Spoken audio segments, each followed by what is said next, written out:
Welcome class 12 to today's economics video lecture. Class, today we will be proceeding with the topic of India's foreign trade during the British rule. यानी कि basically हम ये पढ़ेंगे what was the condition of India's foreign trade during the British rule.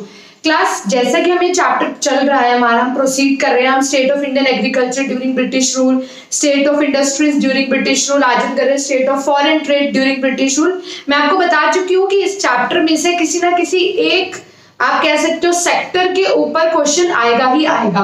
तो आपको हर sector को equal importance देंगे, equal weightage देंगे. आज का जो हमारा टॉपिक है India foreign trade during British rule, इसको बहुत ध्यान से सुनना है, बहुत ध्यान से पूरा लेक्चर अटेंड करना है, so that the complete concept is clear to you. Okay class. अच्छा, अच्छी बात क्या है इस टॉपिक में as compare to the previous topics, जो हमने दो टॉपिक्स पहले करे हैं, state of agriculture, state of agriculture sector during British rule, state of industrial sector during British rule, वो कंपैरेटिवली लेंथी टॉपिक्स थे. लेकिन जो इंडिया फॉरेन ट्रेड वाला टॉपिक है ये कंपैरेटिवली उनसे छोटा है. ठीक है.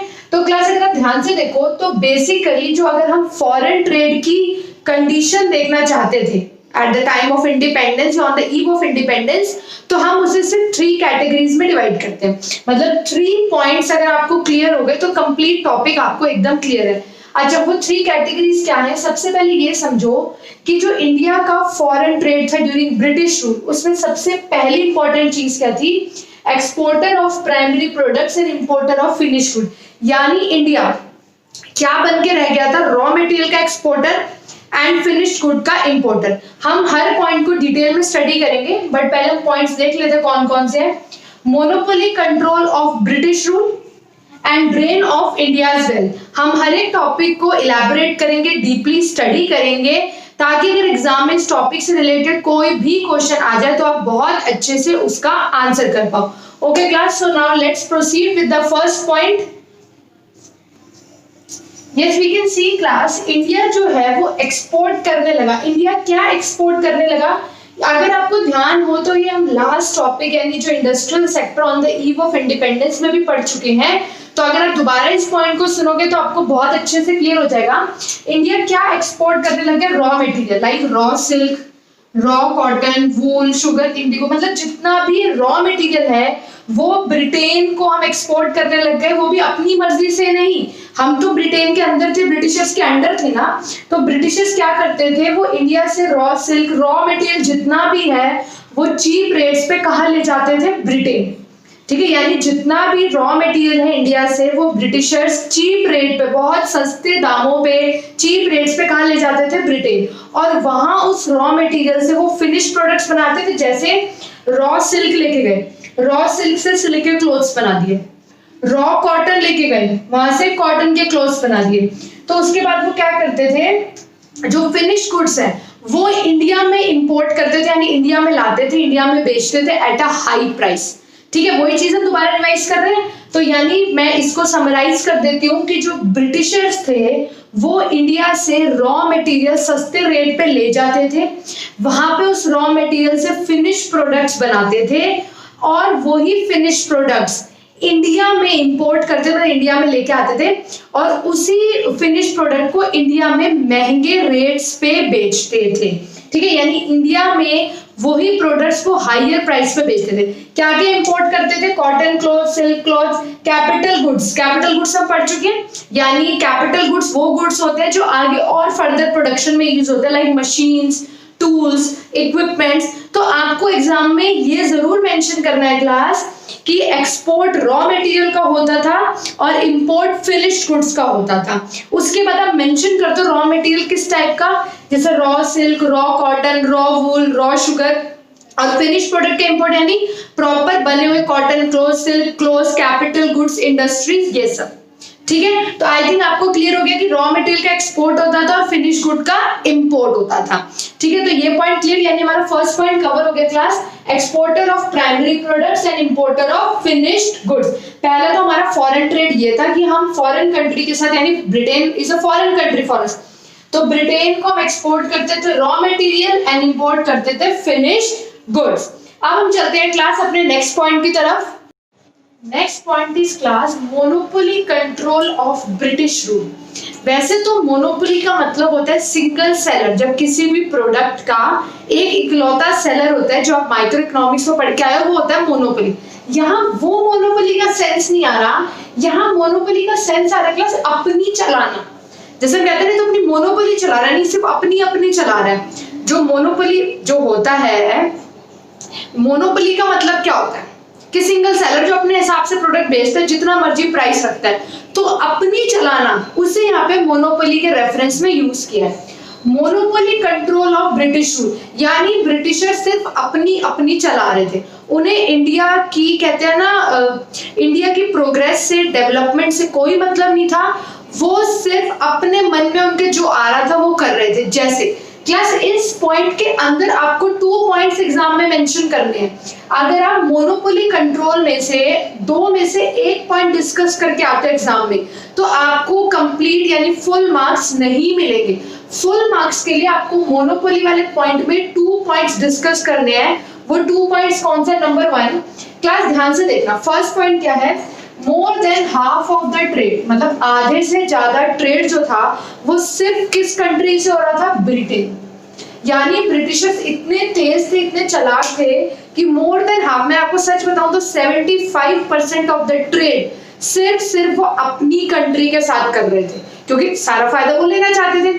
चलो जो बच गया थोड़ा बहुत 25%, वो सिर्फ 3 कंट्रीज के साथ, चाइना, श्रीलंका एंड पर्शिया, बस।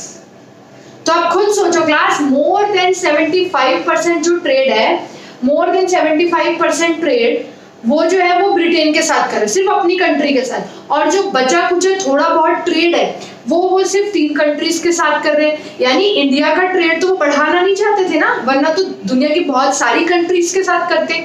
मेजॉरिटी अपनी कंट्री के साथ करी, और जो थोड़ा बहुत बच गया वो चाइना, श्रीलंका, पर्शिया के साथ करा, दैट्स इट। अच्छा क्लास, यहाँ पे अगर आप टीचर के सामने बहुत अच्छा इंप्रेशन क्रिएट करना चाहते हो बोर्ड एग्जाम्स में, तो आप श्रीलंका का जो पुराना नाम है वो लिख सकते हो सिलोन, ठीक है। पर्शिया तो खैर मैंने पुराना नेम ही लिखा ईरान का। तो अगर आप चाहो तो ब्रैकेट में जो इनके पुराने नाम है वो अगर आप मेंशन करोगे तो एग्जामिनर के सामने बहुत अच्छा इंप्रेशन पड़ेगा कि बच्चे को बहुत डीप नॉलेज है। अच्छा, दूसरी बात क्लास, ये हुआ फर्स्ट पॉइंट। सेकंड पॉइंट है पूरा का पूरा स्वेज कैनाल के बारे में। क्लास स्वेज कैनाल बनाई गई 1869 में, ब्रिटिशर्स ने बनाई। एंड स्वेज कैनाल को बनाने के पीछे रीजन क्या था? ये डायरेक्ट रूट देता था between India and Britain. India और ब्रिटेन के बीच में स्वेज कैनाल जो थी डायरेक्ट रूट था, शॉर्टकट था। और इस रूट के बनने से बहुत ज्यादा खर्चा बच गया, टाइम बच गया, क्योंकि सीधा साफ शॉर्टकट है इंडिया से ब्रिटेन, ब्रिटेन से इंडिया। तो ब्रिटेन को बहुत फायदा हो गया, क्योंकि आपको पता है इंडिया से रॉ मटेरियल लेके जाते थे वो चीप रेट पे, और फिनिश गुड्स बना के इंडिया में लाके बेचते थे। तो उन्हें इंडिया के साथ ना बहुत ज्यादा ट्रांजेक्शन करते थे वो, तो इस वजह से उन्होंने स्वेज कैनाल बनाई। स्वेज कैनाल मतलब shortcut route, direct route between India and Britain, जिससे सामान बहुत इजीली आ जा सके। समझ लो कि जो सामान है वो बहुत इजीली आ जा सके, इजीली, और उसकी ट्रांसपोर्टेशन कॉस्ट भी कम पड़े, टाइम भी कम लगे, तो इसलिए उन्होंने बनाई स्वेज कैनाल, ठीक है। स्वेज कैनाल के बारे में क्लास आपकी जो बुक्स में दिया हुआ है थोड़ा बहुत, कि स्वेज कैनाल एक शॉर्टकट रूट था। एंड स्वेज कैनाल बनने के बाद जो शिप्स हैं उन्हें अफ्रीका से नहीं जाना पड़ता था, डायरेक्ट इजिप्ट के शॉर्टकट से वो आ जाती। I am repeating it again, Africa से होके नहीं जाना पड़ता था, डायरेक्ट इजिप्ट के थ्रू इंडिया और ब्रिटेन के बीच में डायरेक्ट रूट बन गया था, ठीक है क्लास। तो ये दोनों पॉइंट्स आप मेंशन करोगे तब ये पॉइंट आपका कंप्लीट होगा, ठीक है। And the most important point is class point 3। Now let's discuss point number 3। Now class let's focus on the third point, the most important point. बिल्कुल ध्यान से सुनना class, drain of India's wealth. पहले इसका मतलब समझो, यानी इंडिया का पैसा बह रहा था, कहाँ बह रहा था, कहाँ पैसा जा रहा था हमारा? ब्रिटेन में, ठीक है। इंडिया का पैसा सारा बह के कहाँ जा रहा था? ब्रिटेन में। लेकिन कैसे जा रहा था वो अब ध्यान से सुनना। उसका तरीका ऐसे नहीं कि वो कैश उठा के ब्रिटेन लेके जा रहे थे, नो। एक उन्होंने स्ट्रैटेजी बनाई थी, जिस स्ट्रैटेजी से इंडिया का पैसा ब्रिटेन जा रहा था, उस स्ट्रैटेजी को समझो, क्योंकि ये क्वेश्चन आपके एग्जाम में इस फॉर्म में भी आ सकता है। How were Britishers able to drain India's wealth to Britain? कि ब्रिटिशर्स इंडिया की वेल्थ ब्रिटेन कैसे लेके जा रहे थे। अब जिन बच्चों ने रट्टाफिकेशन करी वो नहीं समझ पाएंगे इस क्वेश्चन को, इसलिए क्लास में हमेशा कहती हूँ कॉन्सेप्ट पे फोकस करो। क्वेश्चन कितना भी ट्विस्ट हो जाएगा, कोर्स से बाहर का तो नहीं होगा ना, ट्विस्ट हो सकता है, आउट ऑफ कोर्स तो नहीं जा सकता, तो ट्विस्ट कितना भी कर ले बोर्ड, अगर आपका कॉन्सेप्ट क्लियर है ना तो आप हर क्वेश्चन का आंसर दे सकते हो। ठीक है, तो अब हम यहाँ समझेंगे इस पॉइंट में कि ब्रिटिशर सारा पैसा इंडिया का ब्रिटेन लेके कैसे जा रहे थे, कौन सी स्ट्रैटेजी से लेके जा रहे थे। देखो क्लास, ड्यूरिंग ब्रिटिश रूल जो इंडिया का एक्सपोर्ट था वो ग्रेटर देन था इंपोर्ट। बिल्कुल ध्यान से समझो, मैं बिल्कुल बेस से समझा रही हूँ। जो एक्सपोर्ट था इंडिया का वो इंपोर्ट से ज्यादा था। ठीक है, इस सिचुएशन को बोलते हैं हम क्लास एक्सपोर्ट सरप्लस, कि जो आपका एक्सपोर्ट है वो इंपोर्ट से ज्यादा है। ये सिचुएशन किसी भी कंट्री के लिए अच्छी मानी जाती है। इट्स अ गुड सिचुएशन कि जब आपका एक्सपोर्ट ज्यादा है और आपका इंपोर्ट कम है। ऐसा क्यों? क्योंकि जब आप सामान एक्सपोर्ट करते हैं, बेचते हो, तो आपको पैसा आता है, और जब आप सामान इंपोर्ट करते हो तो आपका पैसा जाता है। तो पैसा आ किस में रहा है? पैसा आ रहा है एक्सपोर्ट में। तो जितना ज्यादा एक्सपोर्ट होगा मतलब उतना पैसा आ रहा है, यही मतलब हुआ ना। एक्सपोर्ट ज्यादा होने का मतलब क्या है कि पैसा ज्यादा आ रहा है। तो उस टाइम इंडिया एक्सपोर्ट सरप्लस की सिचुएशन में था ड्यूरिंग ब्रिटिश रूल। एक्सपोर्ट ज्यादा होता था तो यानी इंडिया के पास जो इनकमिंग थी पैसा ज्यादा आता था। बट इंपॉर्टेंट पॉइंट नोट करने की बात ये क्लास कि जो पैसा इंडिया कमाती थी, जो पैसा ज्यादा एक्सपोर्ट करने की वजह से आ रहा था, वो पैसा इंडिया के लिए यूज नहीं हो रहा था। वो सारा का सारा पैसा कौन यूज कर रहे थे? ब्रिटिशर्स यूज कर रहे थे। देखो कैसे, वो इस पैसे को 3 तरीके से यूज कर रहे थे। सबसे पहला तरीका, वो इस पैसे को यूज कर रहे थे जो भी उन्होंने ऑफिसेस सेटअप करे हुए थे, जो भी उन्होंने इंडिया में अपने ऑफिसेस सेटअप करे हुए थे, उन ऑफिसेस का खर्चा, उनकी रेनोवेशन, उनकी पेंट और उनका जो स्टाफ रखा हुआ, जो भी खर्चा, ऑफिस का जितना भी खर्चा होता था ब्रिटिशर्स की ऑफिस का, वो सारा इस एक्सपोर्ट सरप्लस से जाता था। नंबर 2, ब्रिटेन जितनी भी वॉर्स लड़ता था दूसरी कंट्रीज के साथ, उन सब वॉर्स का खर्चा, वॉर में भी तो कितना खर्चा होता है, तो उन सब लड़ाइयों का, उन सब वॉर्स का खर्चा भी इस एक्सपोर्ट सरप्लस से आता था। चलो, अब भी कुछ पैसा बच गया तो वो ब्रिटेन इंपोर्ट करता था इनविजिबल आइटम। इनविजिबल आइटम का मतलब होता है सर्विसेज। जैसे ये मार्कर विजिबल आइटम है, मैं इसे देख सकती हूँ। इनविजिबल आइटम होता है जैसे टूरिज्म, बैंकिंग, कम्युनिकेशन सर्विसेज, जिन्हें हम देख नहीं सकते। तो अब खुद देखो क्लास, जिस्ट क्या है, पॉइंट का थीम क्या है कि इंडिया का पैसा जो हम एक्सपोर्ट करके कमा रहे हैं, पैसा हमारा है, हम एक्सपोर्ट कर रहे हैं, हम पैसा कमा रहे हैं, लेकिन वो पैसा 1 रुपया भी इंडिया के लिए यूज नहीं हो रहा, वो पैसा ब्रिटेन जा रहा है। कैसे जा रहा है?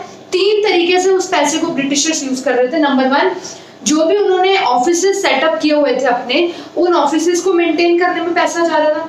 दूसरा, ब्रिटेन जितनी भी वॉर्स लड़ रहा था, उन सारा वॉर्स का खर्चा इस एक्सपोर्ट सरप्लस के पैसे से आ रहा था। और नंबर 3, ब्रिटेन जो है सर्विसेज इंपोर्ट कर रहा था अपने लिए, टेक्नोलॉजी, कम्युनिकेशन, बैंकिंग, ब्रिटेन जितना भी चीजें इंपोर्ट कर रहा था, वो सारा खर्चा किससे जा रहा था? एक्सपोर्ट सरप्लस से। तो आप देख सकते हो क्लास कि हम अपना पैसा नहीं कमा पाए, हमें पैसा नहीं मिल रहा। ठीक है, तो क्लास ये थी condition of foreign trade during British rule. ठीक है, आपने पढ़ी है प्राइमरी प्रोडक्ट्स के एक्सपोर्टर थे, फिनिश गुड के इंपोर्टर। मोनोपोली थी, ब्रिटेन अपनी मर्जी से हमारा फॉरेन ट्रेड करता था, more than half trade Britain से करता था, बचा कुछ 3 कंट्रीज से। और ड्रेन ऑफ इंडिया वेल्थ तो बहुत इंपॉर्टेंट पॉइंट है क्लास। तो बहुत अच्छे से वीडियो को देखो, अगर नीड पड़ती है watch it twice, then make proper notes class. अगर इसी टॉपिक को पढ़ के आप साइड बाय साइड नोट्स बना लेते हो तो ये टॉपिक गारंटी आपको लर्न भी हो जाएगा और बहुत टाइम तक आपके माइंड में ये रिटेन रहेगा। Is that clear class? तो अगर आपको कोई भी डाउट है तो you can contact me class so that we can clear the doubts.